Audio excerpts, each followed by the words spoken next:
La guerra, anem de pressa, la guerra va declinar a partir de 1471-1472 i d'alguna manera va declinar en contra de la causa del Principat.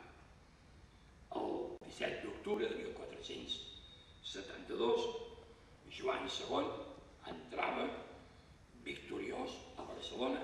La guerra s'havia acabat, el Principat de Catalunya quedava pacificat. Joan II havia fet les paus amb el país, amb la Generalitat de Catalunya, i per tant la guerra s'havia acabat. Joan II havia fet les paus, però els comtats del Rosselló i la Cerdanya quedaven en mans de França, en virtut d'aquella entrada que ja he explicat de 1463. Joan II ja no necessitava el suport francès, però aquest continuava teòricament existint. Un cop pacificat el país, però, Joan II no es va resignar a donar per perduts els comtats on ell s'havia resignat que França els ocupés, perquè França l'havia ajudat durant la guerra. I sobretot perquè en els comtats es respirava, això hi ha proves documentals nombroses, es respirava un ambient molt favorable a la seva reintegració a Catalunya i a la Corona d'Aragó. El gener de 1473, perdoneu les dates però són d'oblit, 1472 s'acaba la guerra. El 1473 Joan II es presenta, ell mai ha resignat, ha hipotecat els comtats, és qüestió de diners, però no la sobirania. El 31 de gener de 1473 Joan II es presenta davant de Perpinyà i el 1 de febrer el cònsol primer de la vila, el nostre Joan Blanques, li facilita l'entrada a la ciutat. L'hostilitat contra França va fer la resta.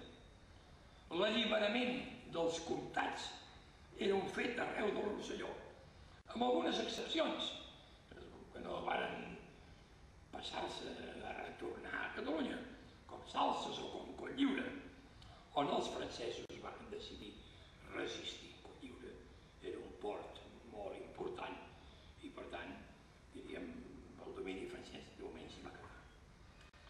Però aquesta felicitat dels homes de Perpinyà va durar poc. L'abril d'aquell mateix any, el gener, l'1 de febrer, Joan II entra a Perpinyà. L'abril del mateix any 1473, Lluís XI contraataca i assetja Perpinyà. Joan II jura no abandonar la vila. La situació internacional i l'atzucac en què es troben uns i altres fa possible la pau de Perpinyà. Molt important, això, molt important. La pau de Perpinyà del 17 de setembre de 1473. És una pau estranya, molt estranya, pau estranya, que configura un equilibri insostenible. Insostenible. Lluís XI reconeix amb sordina, amb la boca petita, la sobirania de la Corona d'Aragó sobre els comtats, que restarien, però, sota el comandament d'un governador general designat pel rei de França d'entre una llista de 10 candidats que li presentaria el rei d'Aragó. O seria el rei de França qui nomenaria el governador d'aquest territori del qual es reconeixia la sobirania a favor de la Corona d'Aragó.